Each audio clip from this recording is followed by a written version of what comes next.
والصلاة والسلام على رسول الله أما بعد أعوذ بالله من الشيطان الرجيم بسم الله الرحمن الرحيم إنا نحن نزلنا الذكر وإنا له لحافظون بے شک ہم نے اس ذکر کو نازل کیا ہے اور ہم ہی اس کی حفاظت کرنے والے ہیں۔ اللہ تعالیٰ کی خاص رحمت اور توفیق کے ساتھ ہی ان بچوں کا حافظ بننا اور آپ احباب کا ان کی حوصلہ افزائی اور تعاون کرنا ہے۔ یہ بات سمجھ لیں کہ جو بچے قرآن کی تعلیم حاصل کرتے ہیں وہی بچے در حقیقت سب سے اعلیٰ اور افضل ہیں۔ غور کیجئے گا، دنیا کے اندر پڑھنے والے بہت ہیں، پڑھانے والے بھی بہت ہیں، لیکن جو کتابیں پڑھی جاتی ہیں ان کتابوں کو لکھنے والے انسان ہیں اور پڑھانے والے بھی انسان ہیں، اور اس کتاب کے آغاز میں لکھا ہوتا ہے کہ ہم نے حد تک امکان غلطی سے بچنے کی کوشش کی ہے، لیکن اگر پھر بھی کسی کو کوئی غلطی نظر آئے، محسوس ہو تو بتا دیں، آئندہ ایڈیشن میں اس کی اصلاح کی جائے گی۔ لیکن مالک کائنات نے جب اس قرآن کو نازل کیا تو یہ نہیں کہا کہ غلطی ہو تو بتا دی جائے، بلکہ فرمایا ذالک الکتاب لا ریب فیہ ہدی للمتقین، یہ کتاب ایسی ہے جس کے اندر غلطی تو دور کی بات ہے، اس میں شک کی بھی گنجائش موجود نہیں ہے۔ یہ کتاب اللہ کا کلام ہے اور یہ کتاب اللہ کی زبان سے نکلے ہوئے کلمات اور حروف ہیں۔ پوری دنیا کے اندر کوئی کتاب ایسی نہیں جس کے بارے میں یہ کہا جا سکتا ہو کہ یہ بعین ہی اول سے آخر، شروع سے اختتام تک اللہ کا کلام ہے۔ کسی کتاب کو نہیں کہا جا سکتا، صرف ایک کتاب ہے جس کو اللہ کا کلام کہا جاتا ہے، اس کا نام قرآن ہے۔ یہ قرآن پڑھنا پڑھانا، اس کے حوالے سے میں نے کل بھی یہ بات بتائی تھی اور آج بھی سمجھا کر اجازت چاہوں گا۔ غور کیجئے، آپ کے گھر میں اگر 4 بچے ہیں، بیٹے ہیں یا بیٹیاں ہیں، وہ آپ کے گھر سے تعلیم حاصل کرنے کے نظریے سے نکلتے ہیں۔ آپ کا بیٹا اسکول جاتا ہے، آپ کا بیٹا کالج جاتا ہے، آپ کا بیٹا یونیورسٹی جاتا ہے اور چوتھا بیٹا مدرسے جاتا ہے۔ آپ کے 4 بیٹے، آپ کے دنیا کے ذہن میں یہ ہے جو یونیورسٹی جا رہا ہے یہ بڑی کامیابی کی منزلیں طے کر رہا ہے اور ہمیں بہت کچھ دے گا۔ کالج والے کے بارے میں بھی یہ ہے، سکول والے کے بارے میں بھی یہ ہے، اور مدرسے والے کے بارے میں دنیا میں تاثر یہ ہے بس جی مولوی بنا دیتا ہے، کھائے گا کتوں، کمائے گا کہاں سے، اس کا مستقبل کیا ہے، اس کا فیوچر تو اس نے تباہ کر دیا، اس کے حالات تو اب پریشان کن ہو جائیں گے۔ بس یہ سوچ دنیا کے دماغ میں ڈال دی گئی ہے کہ جو اولاد میں سب سے نکما ہو اور جو کسی کے قابو میں نہ آتا ہو اور جو کسی کے بات نہ سنتا ہو، اس کو اٹھا کر کہاں داخل کروا دیا جائے؟ مدرسے میں۔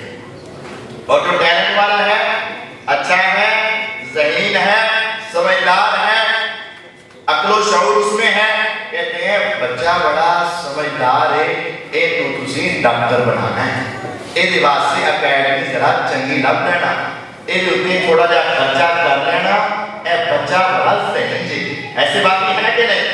لیکن غور کیجئے گا اب چاروں کا فرق کیا ہے؟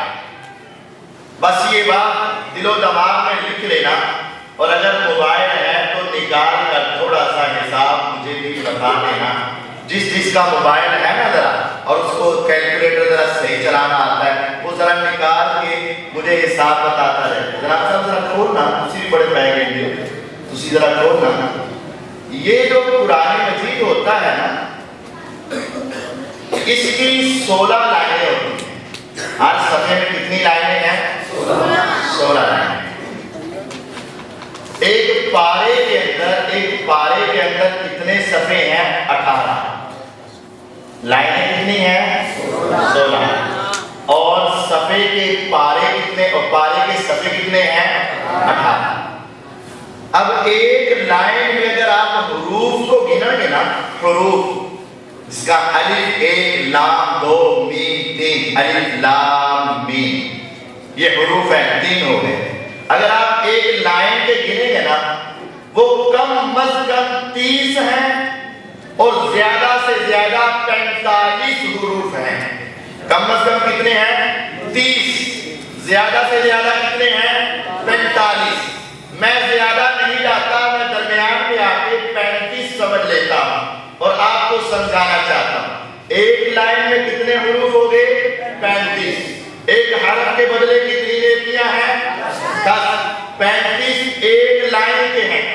اب اس کو اگر ایک مرتبہ بچہ سبق یاد کرنے کے لیے پڑھے گا تو کتنی نیکیاں ہو گئی؟ 350۔ جس بچے نے ایک صفحے کو یاد کرنا ہے، ایک لائن کو وہ کم از کم 16 مرتبہ پڑھے گا تو یاد ہوگی نا۔ ایک مرتبہ پڑھنے سے زبانی یاد نہیں ہوتی، دوبارہ تیسری مرتبہ چوتھی مرتبہ۔ بہت اچھا بچہ ہو ایک لائن کو 16 مرتبہ پڑھے تو یاد ہو جائے۔ یہ اچھے بچے کی بات سنا رہا ہوں، کمزور ذہن والے کی نہیں۔ ایک لائن یاد کرے گا، 16 مرتبہ پڑھے گا۔ ذرا 350 کو 16 سے ضرب دیجئے گا، 5600۔ ایک لائن کو یاد کرنا ہو 5600 نیکیاں ملے گی۔ ایک صفحے کو یاد کرنا ہو 5600 کو ذرا 16 سے ضرب دیجئے گا، مجھے جواب دیجئے کتنی؟ 99,000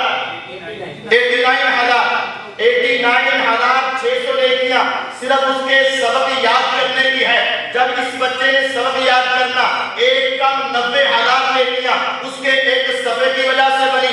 جب اس نے سبق جا کے سنا لینا ہے، اگر اس کے 3 پارے حفظ ہوئے ہیں، جس پارے پر سبق ہے وہ پارا بھی دوبارہ سنانا ہے۔ اس ایک پارے کے 18 صفحے ہیں، 18 صفوں کو ایک مرتبہ دہرائے گا۔ ذرا اس کو ہی ایک مرتبہ 18 سے ضرب دے دیجئے گا۔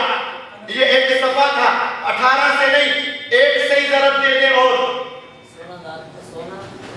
ذرا اس کو ایک صفحے کا آپ نے نکالا 89,600، اس کو ذرا ایک سے اور ضرب دے دو، یعنی اس میں اتنا اور 2 سے ضرب دے دو، 89 کو 2 سے ضرب دے دو، 1,79,000۔ یعنی اس ایک پارے کو جب اس نے ایک مرتبہ پڑھنا ہے، پھر پڑھ کے آگے سنانا ہے، اس کو ایک مرتبہ پڑھا تو کتنی نیکیاں بن گئی؟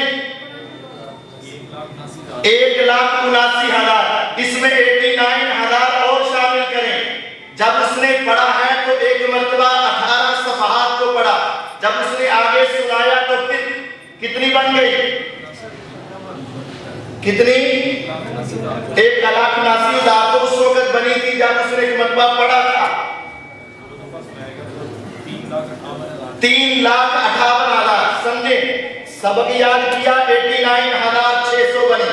ایک مرتبہ سبقی کو پڑھا 89,600 اور اس میں شامل کیا، پھر اس نے جا کر سبقی سنائی 89,000 کو دوبارہ اس میں شامل کیا، پھر جس پارے کو اس نے پہلے پڑھا ہوا تھا وہ تیسرا پارا جس کو سبق منزل کہا جاتا ہے، ایک مرتبہ اس نے دہرایا 89,600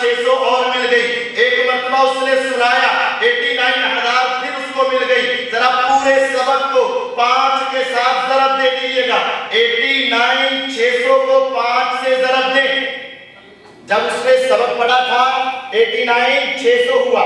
اسی کا سبکی بھی پڑھنا بھی سنانا بھی, منزل پڑھنا بھی سنانا بھی, اس کو 5 حصوں میں تقسیم کریں. ایک ہے سبق, ایک ہے سبکی کو ایک مرتبہ دہرانا, پھر ایک مرتبہ سنانا, منزل کو ایک مرتبہ دہرانا, پھر ایک مرتبہ سنانا. 89,000 کو جب آپ ضرب دیں گے 5 سے کتنی نیکیاں بنی؟ 4,48,000 نیکیاں. اس کے ایک دن کے سبق کی, سبکی کی اور منزل کی بنی. جب تیرا بچہ کالج میں گیا تھا, صبح گیا تھا, خالی ہاتھ واپس آیا تھا, یونیورسٹی میں گیا تھا, تجھ سے لے کر گیا تھا, خالی ہاتھ واپس آیا تھا. جس کو تم نے کمزور سمجھا تھا, جس کو تم نے آوارہ سمجھا تھا, جس کو تم نے زائد سمجھا تھا, جب وہ قرآن پڑھ کے رات کو واپس آیا تھا, لاکھوں نیکیاں تیرے نامہ اعمال میں جمع کروا کے آیا تھا. اب بات یہ ہے, ہفتے کی نہیں ہے, مہینے کی نہیں ہے, سال کی نہیں ہے, 2 سالوں کی نہیں ہے, کم از کم 3 سال تک روزانہ تیرا بیٹا لاکھوں نیکیاں تیرے نامہ اعمال میں جمع کروائے گا. اور پھر ساری زندگی مصلی میں کھڑا ہوگا, تراویح میں کھڑا ہوگا, جمعے میں کھڑا ہوگا, خطبے میں کھڑا ہوگا, اور ساری زندگی جب قرآن پڑھے گا تیری نیکیوں کے بینک بیلنس کبھی ختم ہونے والے نہیں. صرف تیرے نہیں, جس استاد نے پڑھایا تو نے اپنے ایک بچے کو لگایا, اس نے 20 بچوں کو پڑھایا. تیرا ایک بینک اکاؤنٹ کھلا تھا, اس کے 20 کھلے تھے, اور جس انتظامیہ نے یہ کام کیا تھا ان کے بھی 20 کھلے تھے. کعبے کے رب کی قسم ساری دنیا کے بادشاہ بھی مل جائیں, اس قسمت والے کا مقابلہ نہیں کر سکتے ہیں. اسی وجہ سے کہا ہے خیرکم من تعلم القرآن وعلمہ. پوری روئے زمین پہ سب سے بہتر وہی ہے جو اس قرآن کو پڑھتا ہے اور جو اس قرآن کو پڑھاتا ہے. پڑھنے والے کا ایک اکاؤنٹ, اس کے والدین کا ایک اکاؤنٹ, لیکن جو پڑھا رہا ہے جتنے بچے ہیں اس کے اتنے اکاؤنٹ, اور جو انتظام کر رہا ہے اس کے بھی اتنے اکاؤنٹ. اور یہ نیکیاں کبھی ختم نہیں ہوں گی. اللہ تعالیٰ مجھے اور آپ کو اس دین سے محبت کرنے کی توفیق عطا فرمائے, اور اپنے یہ بینک بیلنس کی آغاز کرنے کی توفیق عطا فرمائے.